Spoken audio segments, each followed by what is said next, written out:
تاریخ میں ایسی بے شمار شخصیات گزری ہیں جو اپنی عظمت کے لحاظ سے اپنی مثال آپ تھیں۔ آج کی ہماری ویڈیو ایسی ہی ایک پراسرار شخصیت حسن بن صباح کے بارے میں ہے، جس کا نام تاریخ کے اوراق میں سیاہی سے لکھا گیا ہے، اور سیاہی بھی ایسی کہ انسانیت کا سر شرم سے جھک جائے۔ حسن بن صباح کا پورا نام حسن علی بن محمد بن جعفر بن حسین بن صباح حمیری تھا۔ وہ 1150 کی دہائی میں ایرانی شہر قم کے ایک عرب شیعہ خاندان میں پیدا ہوا۔ لڑکپن میں ہی اس کے والد ان کی علمی گڑھ لے کر چلے گئے، جہاں نوجوان حسن نے رائج علوم میں تیزی سے مہارت حاصل کرنا شروع کی۔ اپنی آپ بیتی سرگشت سیدنا حسن، جس کے اب صرف چند ٹکڑے ہی باقی رہ گئے ہیں، اس میں وہ اپنے بارے میں خود لکھتے ہیں کہ 7 برس کی عمر میں ہی مجھے علوم کی مختلف شاخوں سے گہرا لگاؤ تھا اور میں مذہبی رہنما بننا چاہتا تھا۔ 17 سال کی عمر تک میں نے خاصا علم حاصل کر لیا۔ علوم کی یہ شاخیں دینیات کے علاوہ فلکیات، علم ہندسہ جیسے جیومیٹری، منطق اور ریاضی کہتے ہیں وغیرہ شامل ہیں۔ حسن بن صباح نہایت ذہین آدمی تھا۔ وہ یقیناً ایک اچھا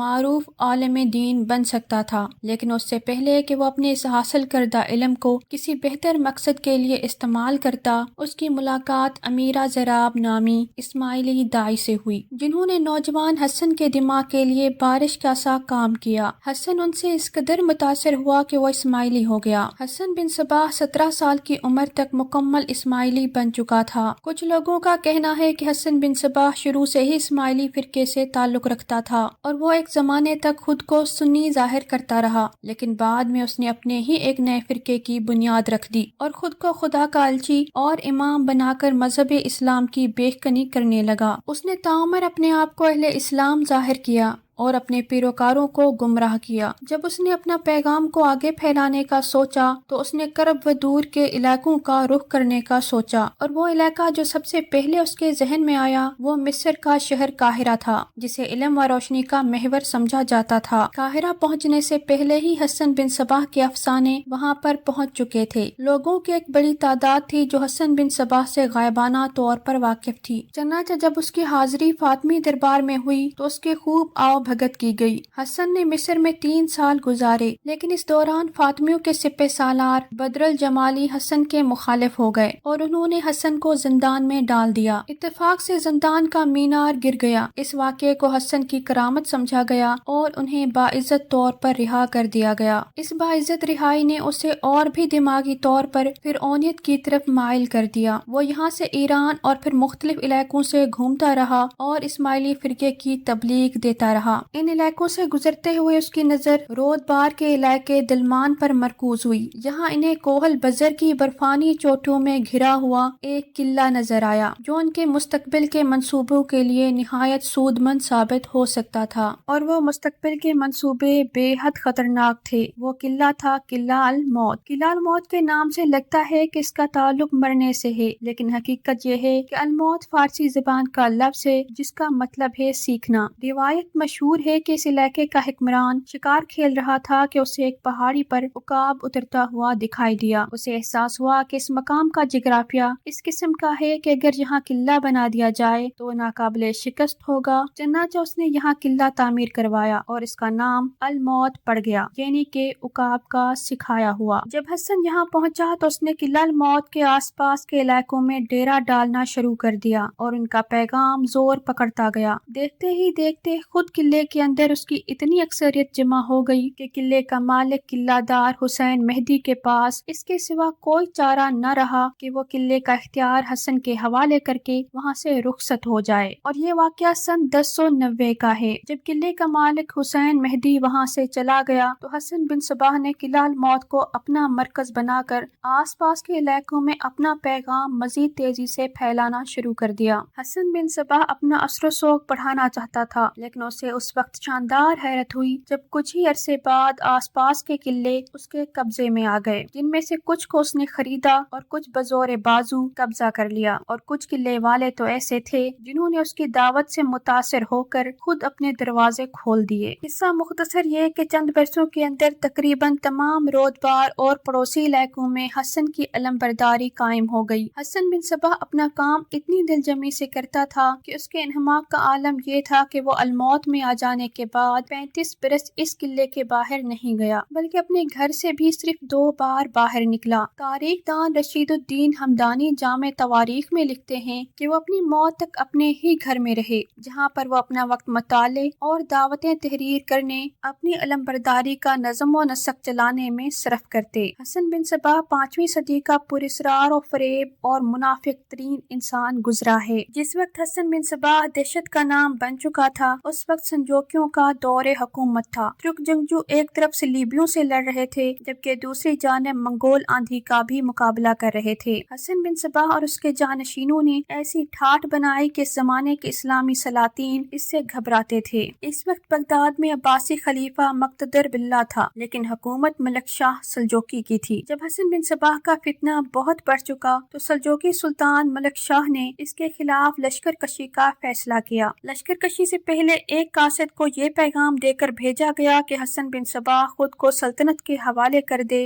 اور اپنی منفی سرگرمیاں ختم کر دے، ورنہ اس قلعے پر چڑھائی کر دی جائے گی۔ ایلچی نے یہ پیغام قلعہ الموت میں جا کر حسن بن صباح کو سنایا، جس کے جواب میں حسن بن صباح نے کہا کہ میں کسی کی اطاعت قبول نہیں کرتا، اور نظام الملک سے کہنا میں تمہیں مشورہ دیتا ہوں کہ یہاں کا رخ مت کرنا، ورنہ تمہاری فوج کا انجام بہت برا ہوگا۔ ایلچی یہ پیغام لے کر جانے لگا تو حسن بن صباح نے اسے روک لیا اور کہا، ٹھہرو، شاید تمہیں میری باتوں کا یقین نہ آئے، میں تمہیں کچھ کر کے دکھانا چاہتا ہوں۔ اس کے بعد حسن بن صباح کے حکم پر کچھ فدائین قطار بنا کر وہاں کھڑے ہو گئے۔ اس نے ایک فدائی کو بلا کر خنجر پکڑایا اور اسے کہا، اسے اپنے سینے میں اتار لو۔ اس فدائی نے بلند آواز میں ایک نعرہ لگایا، یا شیخ الجبل تیرے نام پر، اور خنجر اپنے دل میں اتار لیا۔ شیخ الجبل حسن بن صباح کا خود کو خود دیا جانے والا لقب تھا۔ اس کے بعد حسن بن صباح نے دوسرے فدائی کو بلایا اور حکم دیا کہ بلندی پر جا کے سر کے بل چھلانگ لگا دو۔ وہ خاموشی سے گیا اور چھت پر سے چھلانگ لگا دی۔ ایسے ہی ایک فدائی کو پانی میں ڈوبنے کا کہا، اس نے بخوشی اپنے آپ کو پانی کی تند و تیز لہروں کے حوالے کر دیا۔ اس ایلچی نے جا کر یہ تمام واقعات سلطان ملک شاہ اور نظام الملک کے گوش گزار کر دیے۔ نظام الملک خواجہ طوسی یہ سن کر جذبہ ایمانی سے لبریز ہو گئے اور سلطان کو فوراً لشکر کشی کرنے کا مشورہ دیا، جسے سلطان نے قبول کرتے ہوئے اپنی فوجوں کا رخ قلعہ الموت کی طرف کر لیا۔ حسن بن صباح نے جب یہ سنا تو زیر لب مسکرایا اور کہا، حسن طوسی کو قتل کر دو۔ بس اتنا ہی کہنا تھا کہ خواجہ حسن طوسی کو قتل کر دیا گیا، اور یہ حسن بن صباح کی مہم کا پہلا خودکش حملہ تھا۔ قلعہ الموت 7000 فٹ کی بلندی پر واقع تھا اور یہ ایک ناقابل تسخیر قلعہ تھا۔ دوسری طرف آس پاس کے علاقوں میں سے حسن بن صباح کے ماننے والوں نے کچوکے لگا لگا کر شاہی لشکر جو ان کو ختم کرنے کے لیے وہاں موجود تھا، ان کو اس قدر زیج کر دیا کہ 4 ماہ کے بعد عظیم الشان لشکر راستے سے ہی واپس ہو لیا۔ خواجہ نظام الملک کو قتل کرنے کے بعد ملک شاہ کو بھی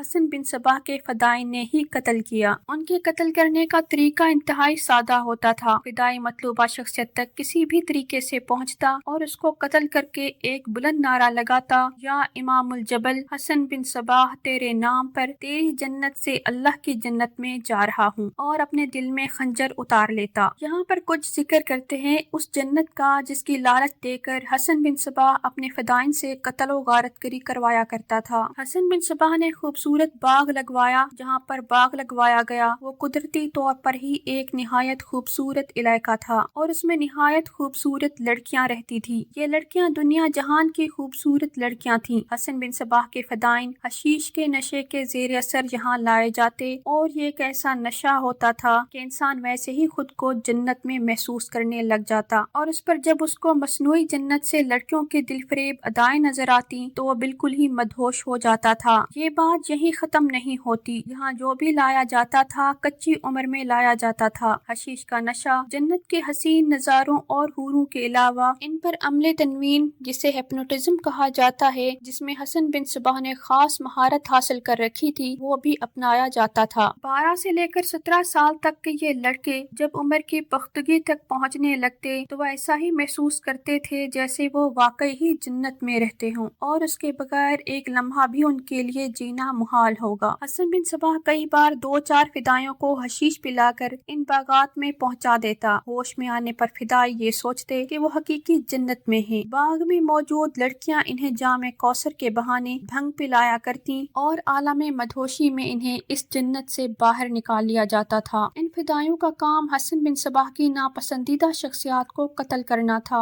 حسن بن صباح نے جب کسی کو قتل کروانا ہوتا تو وہ کسی ایک فدائی کو واپس جنت کی سیر کروانے کا وعدہ کرتا اور یہ بھی یقین دلاتا کہ اگر وہ اس مہم میں مارا گیا تو بھی اسے آخرت میں جنت ضرور ملے گی۔ فدائی جنت کی خواہش اور حشیش کے نشے میں بڑے بڑے کام سر انجام دے دیتے۔ حشیش کے استعمال کی وجہ سے فدائیوں کو حشاشین کے نام سے بھی پکارا جانے لگا۔ فدائیوں کو مجاہد اور ان کے دہشت کی کارروائیوں کو جہاد کا نام دیا جاتا۔ اسی طرح حسن بن صباح نے وقت کے بہترین علماء اکرام کو قتل کروایا۔ ملک شاہ کے انتقال کے بعد محمود شاہ اول نے دور حکومت کی باغ ڈور سنبھالی۔ محمود اول نے بھی متعدد بار کوششیں کی کہ اس فتنے سے جلد از جلد جان چھڑوائی جا سکے، لیکن وہ ناکام رہے، یہاں تک کہ محمود کے بعد برق یاروق اور احمد سنجر نے باقاعدہ طور پر فوجی تربیت والے دستوں کو ان کا قلعہ کما کرنے کے لیے بھیجا، اور کبھی وہ دستے فدائیوں کے ہاتھوں مارے جاتے اور کبھی انہیں رشوت سے خرید لیا جاتا تھا، حتیٰ کہ ایک وقت ایسا آیا کہ یہ فدائی باقاعدہ طور پر کرائے کے قاتل بن گئے اور عیسائیوں کے کہنے پر سلطان صلاح الدین ایوبی پر بھی 3 قاتلانہ حملے کیے، مگر ایوبی سلامت رہے۔ قتل کی ان وارداتوں سے بچنے کے لیے صلاح الدین ایوبی نے حسن بن صباح کی طرف دوستی کا ہاتھ بھی بڑھایا تھا۔ حسن بن صباح کو یہ بات معلوم تھی کہ اس کے ماننے والوں کی تعداد جتنی طاقتور صحیح لیکن تعداد کم ہے، وہ کبھی بھی سنجوکوں اور دوسری طاقتور دشمن حکمرانوں کا مقابلہ نہیں کر سکیں گے۔ اس صورتحال میں انہوں نے وہ تکنیک استعمال کی کہ بجائے ہزاروں کی تعداد میں فوج کا میدان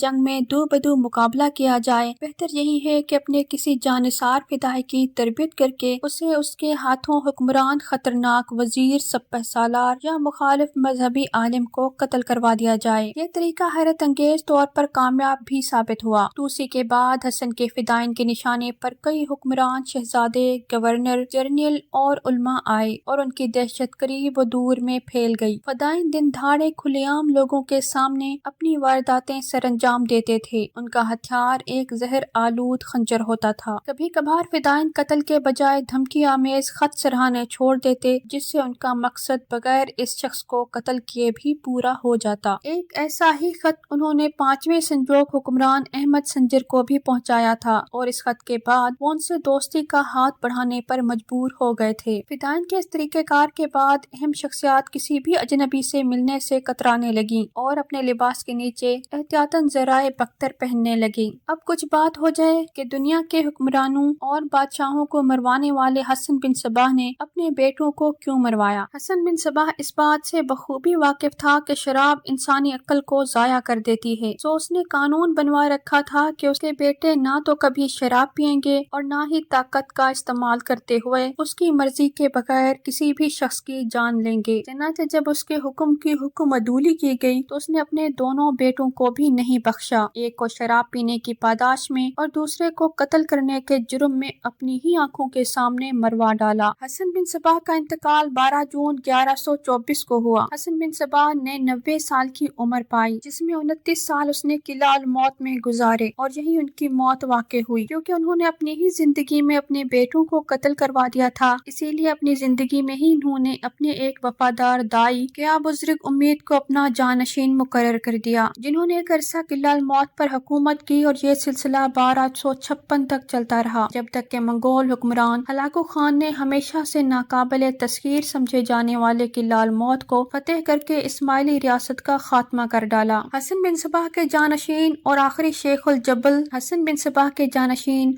شیخ الجبل رکن الدین خور کو گرفتار کر لیا۔ اس کیس کے تمام بچوں اور ہزاروں فدائیوں سمیت بڑی بے رحمی سے قتل کر دیا۔ مرد تو مرد، ہلاکو خان نے عورتوں کو بھی نہیں بخشا، اور وہ عورتیں جنہیں حسن بن صباح جنت کی حوریں بنا کر رکھتا تھا، ہلاکو خان نے انہیں بھی قتل کر دیا۔ وہ قلعہ الموت جو ایک وقت میں خوف اور دہشت کی علامت سمجھا جاتا تھا، اس کے کھنڈرات آج بھی ایران میں موجود ہیں۔